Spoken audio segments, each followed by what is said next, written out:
O tema da nossa live de hoje é: a DTM está se tornando a especialidade mais procurada da odontologia. Por que a DTM está se tornando a especialidade mais procurada da odontologia? Nós vamos abordar isso a fundo hoje, mostrar dados, tudo o que nós temos aí planilhado dentro de pesquisas envolvendo o Conselho Federal de Odontologia, o IBGE, dados populacionais, quantidade de dentista e a relação e a demanda de prevalência de DTM para vocês realmente observarem a quantidade de demanda de pacientes que estão chegando nos consultórios.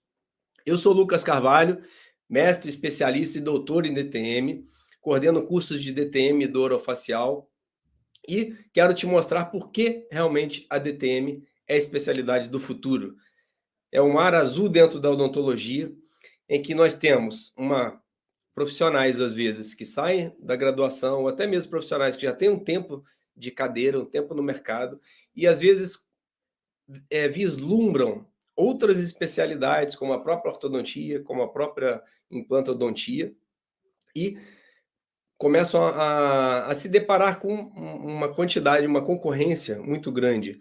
Porque hoje, dentro da odontologia, nós temos aí hoje, são dados atuais do CFO, do Conselho Federal de Odontologia, nós temos aí 375 mil dentistas cadastrados no Conselho Federal de Odontologia, para uma população brasileira aí em torno de 210, 214 milhões de habitantes. Se nós puxarmos e planilharmos isso estatisticamente, a gente avalia e observa que no Brasil você tem uma média de 564 habitantes para cada dentista. A Organização Mundial da Saúde, ela estabelece uma média padrão para que o dentista consiga ter uma quantidade razoável de pacientes e consiga atender a demanda de uma determinada população. O que a Organização Mundial de Saúde preconiza são 1.500 habitantes, pelo menos, para cada dentista. E no Brasil nós temos 564 dentistas, 564 habitantes para cada dentista. Então, a quantidade de profissionais que estão chegando no mercado na área da odontologia está muito grande. E os profissionais acabam escolhendo outras especialidades. Por quê? Acham que ortodontia, que implantodontia, que outras especialidades vão levar a eles uma rentabilidade financeira mais rápido. Mas se esquecem que, de acordo com pesquisas recentes na literatura, você tem aí, a cada 100 pessoas, 31 pessoas têm o diagnóstico de disfunção temporomandibular. E a quantidade de pacientes que mandam mensagem diariamente, pelo direct do Instagram, por comentários nas redes sociais, pedindo indicação de profissionais em outras cidades do Brasil, está cada vez maior. Isso mostra realmente para a gente a deficiência de profissionais capacitados na área de disfunção temporomandibular.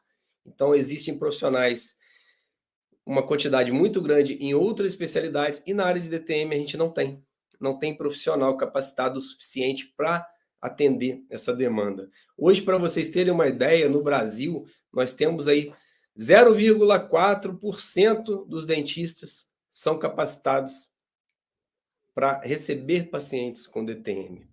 Que tipo de capacitação é essa? O profissional, o dentista, ele talvez tenha uma certa dificuldade, nós temos dificuldade com problemas de alta complexidade, e acham que a DTM é um problema de alta complexidade. E boa parte das vezes é. A partir do momento que você não tem uma quantidade de informação suficiente para receber esse seu paciente que chega com queixas como essa que já relatei, de sons articulares, de estalido, crepitação, de zumbido, paciente que não consegue abrir a boca por ter dor, paciente que abriu a boca em algum momento e não conseguiu fechar e depois disso começou a ter uma sintomatologia dolorosa, pacientes que têm queixa de cefaleia, já passou por algum profissional da área médica e ele indicou para o dentista achando que o dentista era o responsável para resolver esse problema. Então, são situações como essas que aparecem no nosso cotidiano. E até mesmo situações em que você acaba de instalar um aparelho ortodôntico, começa uma movimentação ortodôntica, ou acabou de fazer uma reabilitação com implante, com prótese, e o paciente começa a ter sintomatologia de DTM. E aí, você vai fazer o quê? Vai encaminhar? Será que pacientes como esse, você proporcionar uma qualidade de vida melhor a esses pacientes, paciente que tem dor, gente, ele não quer saber muito de preço, a verdade é essa. O paciente que tem dor, ele quer resolver o problema dele. E tem pouquíssimas pessoas capacitadas o suficiente na área de disfunção temporomandibular para saber diagnosticar e tratar esses pacientes com segurança. Pouquíssimos, tá? Então, esse é o que a gente chama de mar azul dentro da odontologia, a especialidade do futuro, por isso, por causa da quantidade de demanda de pacientes. Outro dia um colega me perguntou, o fato de pacientes da demanda ter aumentado, isso tem a ver com prevalência da doença COVID, do SARS-CoV, o vírus tem a ver com o aumento da prevalência? Indiretamente ele tem a ver. Por quê? O que aconteceu nesse período todo? As pessoas se isolaram, pararam de ter vida social e ficaram cada vez mais depressivas, ansiosas, tendo problemas psiquiátricos, e isso está diretamente relacionado com o surgimento da disfunção temporomandibular. Nós temos um estudo chamado Estudo Ópera, que foi realizado nos Estados Unidos, e com outros pesquisadores da Europa, grandes pesquisadores na área de disfunção temporomandibular, e esse estudo Ópera mostrou para a gente o quê?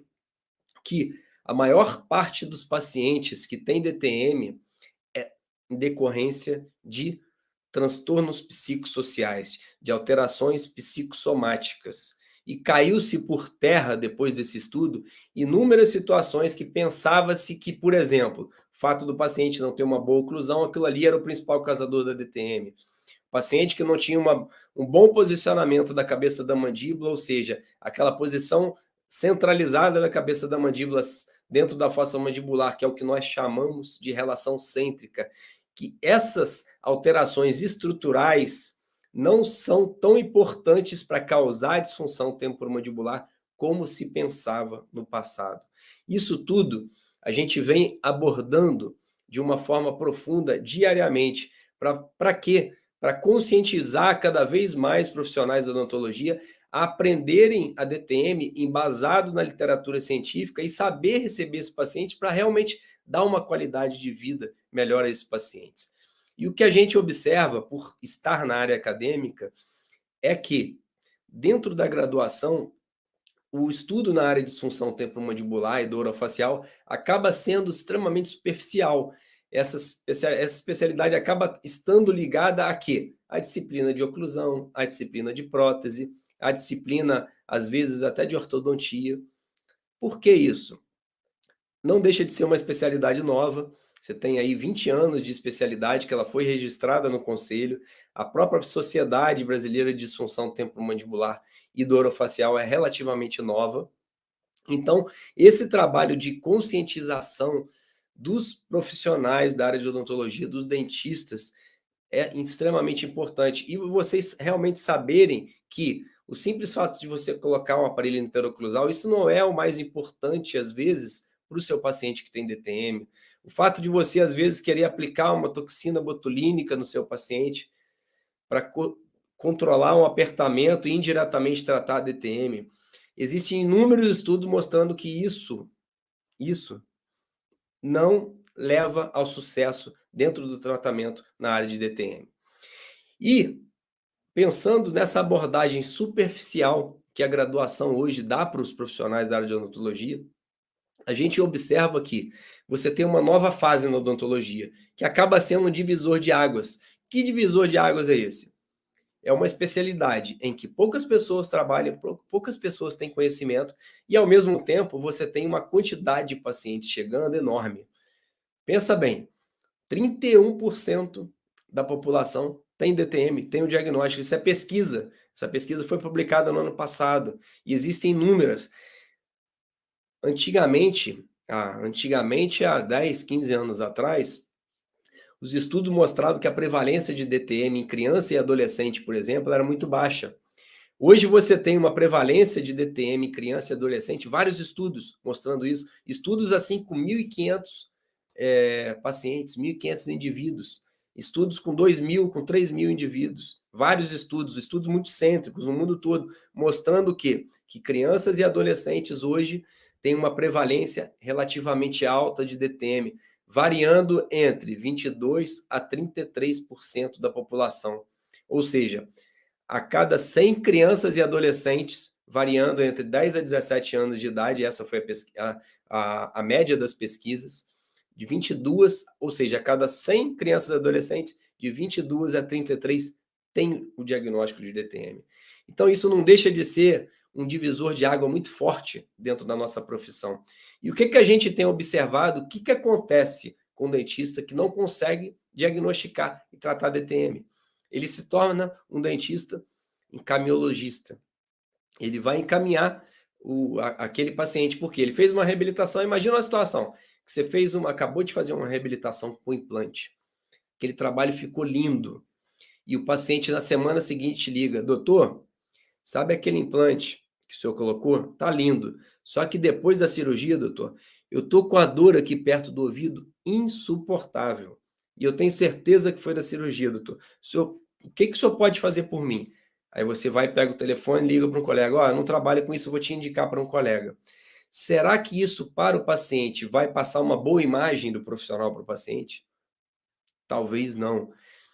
Então, isso a gente tem que começar a pensar que a disfunção temporomandibular, ela faz com que você entenda melhor de oclusão, faz com que você entenda melhor toda a biomecânica de movimento mandibular.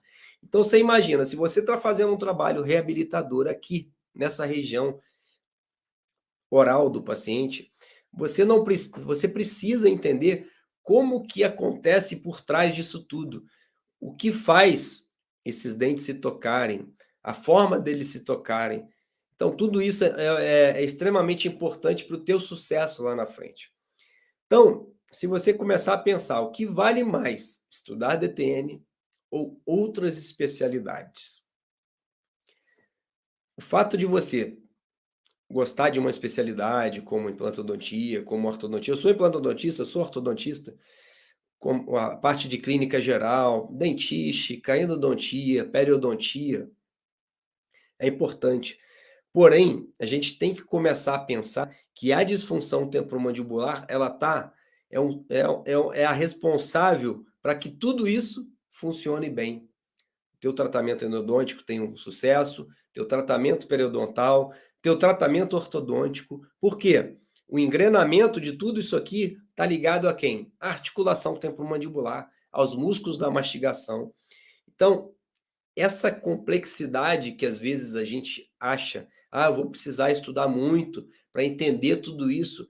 Gente, hoje em dia, com imagens e vídeos em 3 dimensões, com acesso que a gente tem a tudo e o que a gente disponibiliza para o aluno, você consegue deixar uma especialidade que era extremamente complexa no passado, simplificar ela de uma forma que nunca foi vista. Então, hoje a gente consegue, com toda a tecnologia que está disponível para a gente. Então, você não tem toda essa complexidade.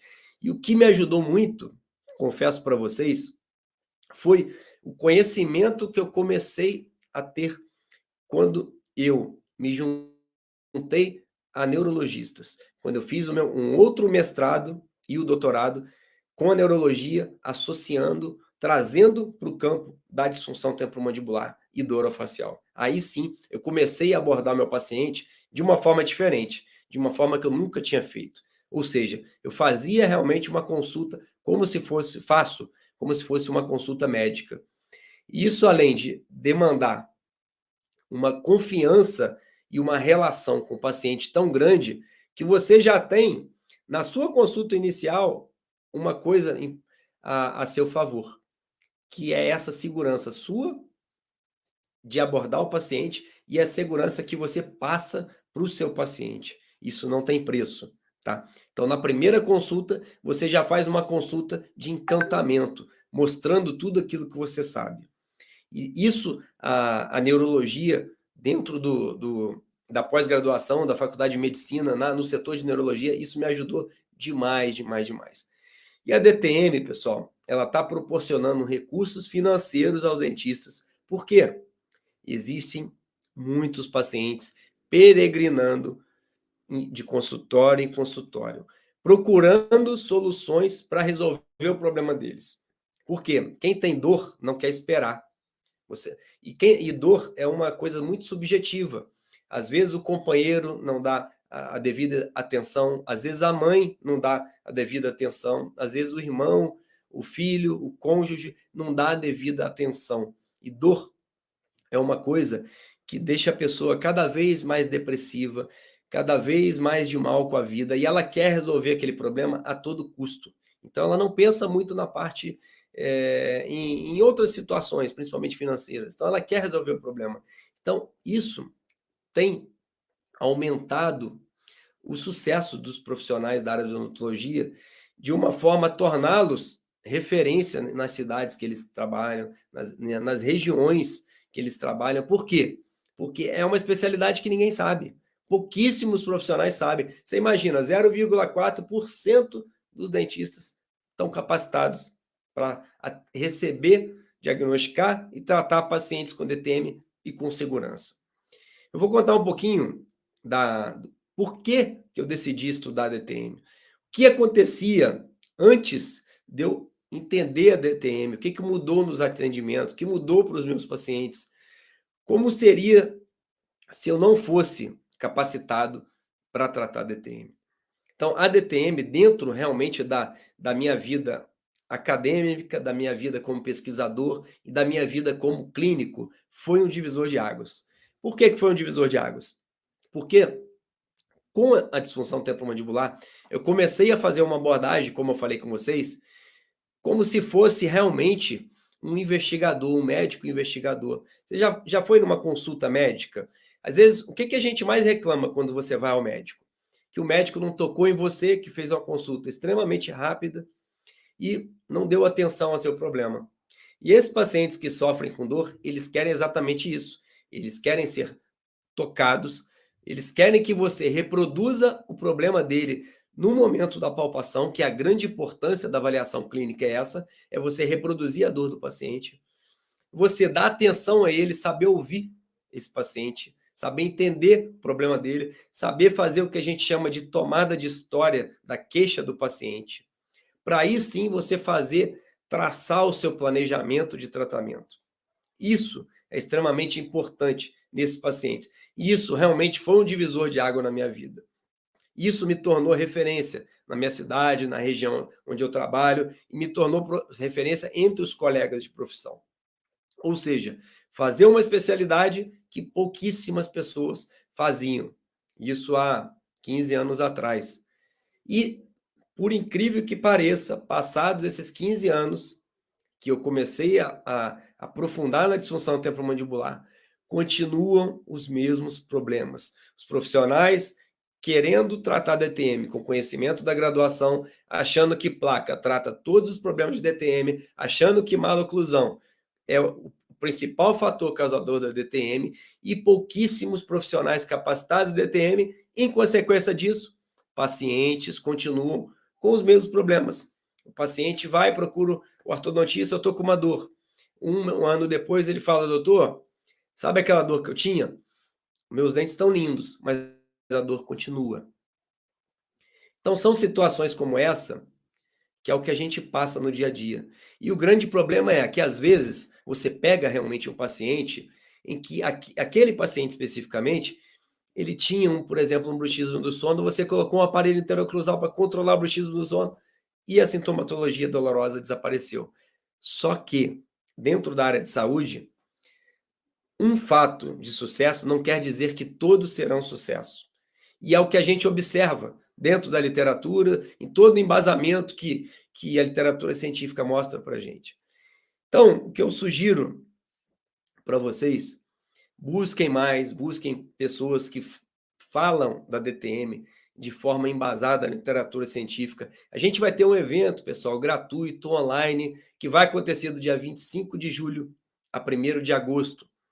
Para você se inscrever, basta entrar no link da bio do Instagram, é um evento gratuito, faz sua inscrição, você vai receber as informações por e-mail de todo o evento, tudo o que vai acontecer a partir do dia 25 de julho, e nós vamos mostrar todo o caminho para você diagnosticar e tratar DTM com segurança. Pequeno passo para você fazer e começar a absorver essa demanda desses pacientes é exatamente participar dessa nossa semana de capacitação em DTM. Porque vai ser um evento realmente único, diferente, tá? Do que vocês nunca viram. A gente vai mostrar tudo embasado na literatura científica. Vai ser um evento realmente imperdível e a gente vai estar disponível 24 horas para tirar dúvida de todos os colegas, tá? E vai mostrar todo o passo a passo, todo o caminho para você realmente diagnosticar e tratar DTM com segurança. Alguns colegas têm me mandado algumas perguntas e vou responder algumas delas aqui. E se alguém quiser mandar alguma pergunta, pessoal, agora fica bem à vontade. O pessoal tem mandado depois das lives, mas durante as lives podem ficar bem à vontade. A gente está fazendo 2 semanas de lives de aquecimento. E durante essas 2 semanas, as lives serão sempre às 20h30, tá? São sempre ao vivo às 20h30. São lives que estão aquecendo para o nosso evento que vai acontecer do dia 25 de julho a 1º de agosto. Deixa eu só ver, um colega está perguntando aqui. Instalei um aparelho de ronco e apneia com avanço de mandíbula e a dor da articulação sumiu.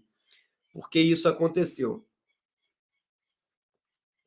Então vamos lá. Se você teve um diagnóstico, José Eduardo, de realmente apneia e ronco, e se essa dor estava relacionada ao fato do paciente ter apneia, você colocou um aparelho para apneia e ronco, provavelmente era uma apneia leve a moderada, porque a gente só instala esses aparelhos para apneia em casos de leve a moderado, casos mais graves, acaba a gente tendo que recorrer ao CPAP.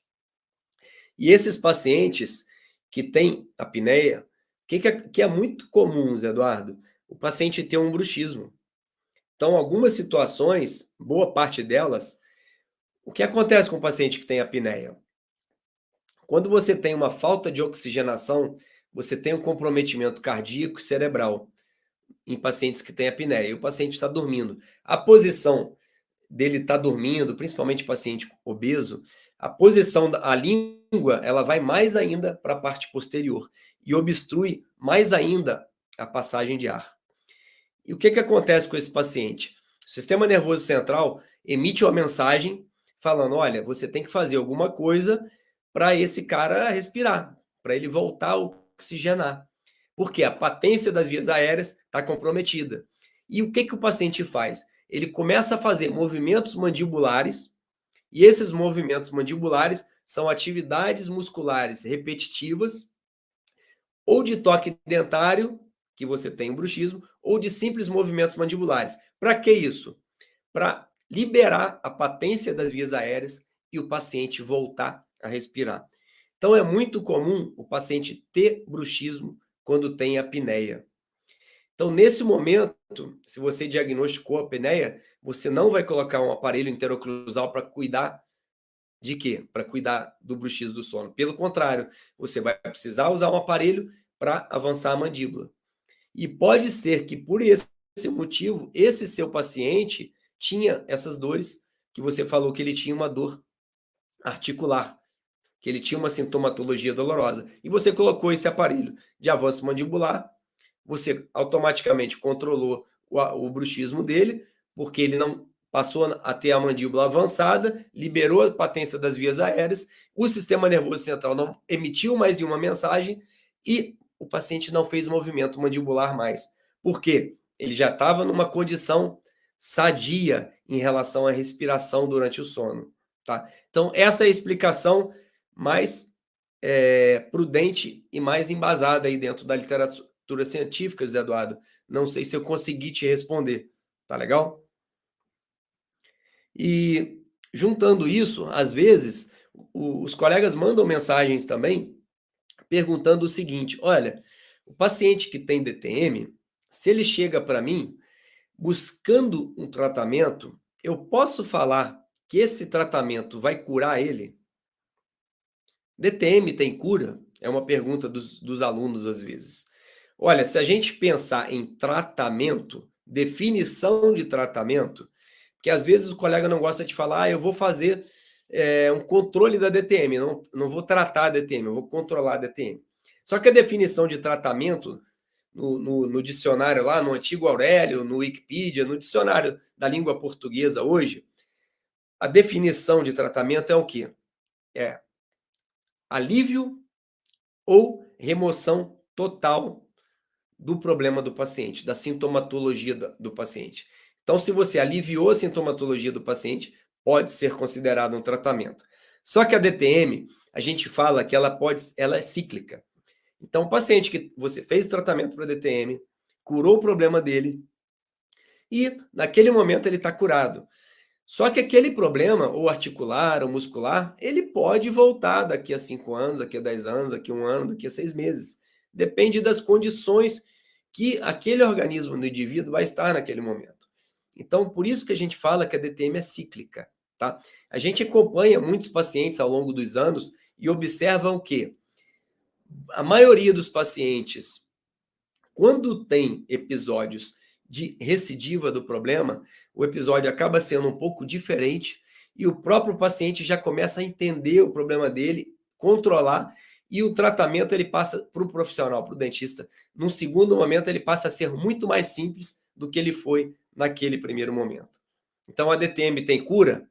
Ela até tem cura, mas você precisa mostrar para o seu paciente que ela é cíclica e que ela pode, em algum momento, retornar e ele precisar novamente dos teus auxílio e pagar novamente os seus honorários de trabalho. Isso é importante a gente dizer. Por exemplo, o paciente que tem um problema articular no joelho, foi no ortopedista, fez uma cirurgia do joelho, resolveu o problema dele. Quer dizer que ele nunca mais vai ter problema no joelho? Que ele nunca mais vai precisar tratar? Lógico que não. Paciente que fez um procedimento, um tratamento curativo, em qualquer área da área médica, o fato dele ter sido curado naquele momento não quer dizer que nunca mais ele vai ter aquele problema. Então, isso é importante a gente mostrar para o paciente naquele primeiro momento, que às vezes o nosso paciente da área de saúde, da área da odontologia, principalmente, ele é um pouco, vamos dizer assim, entre aspas, mal acostumado com algumas coisas, tá? Da mesma coisa de reabilitações, nada na odontologia dura para a vida toda, nada, nada. Nada na vida dura para a vida toda. Por que você quer fazer uma restauração e dure 15, 20 anos? Pode ser que dure? Pode, mas você depende de inúmeras situações para ela permanecer no local. Você depende de inúmeras situações para aquele paciente não ter mais sintomatologia dolorosa. Você depende de inúmeras situações para aquele paciente não ter uma recidiva de um tratamento, por exemplo, endodôntico. Então, na área de saúde, guardem isso. Nada é para sempre, como na nossa própria vida. Então, todo o tratamento, eu sou clínico, então atendo o paciente o dia todo. Então, atendo aí 25, 30 pacientes todos os dias. Então, a gente observa o quê? Quanto mais informação e quanto mais transparente você for com o seu paciente, maior a confiança e maior entendimento ele vai ter quando algo de errado acontecer com algum trabalho que você faça. Isso é muito importante, tá? Porque às vezes o profissional, o dentista, se cobra demais, a gente se cobra demais. E a gente tem que pensar nisso, que nós somos seres humanos, insucessos podem acontecer, e a gente tem que mostrar para o paciente quais são esses insucessos para ele entender o que pode acontecer, que ele não é da área, ele é leigo. Então, tudo para ele é muito novo. Então, essas informações, gente, assim, isso demanda tempo para a gente começar a entender e aprender o nosso diálogo com o paciente. Porém, falo para vocês que quando eu entrei na área de disfunção temporomandibular, essa minha comunicação, ou seja, quando eu aprendi a diagnosticar e tratar DTM com segurança, até a minha comunicação com o meu paciente melhorou. Eu falo isso de cadeira, tá? Que essa especialidade, ela me trouxe todo o sucesso direto e indireto que eu tenho hoje.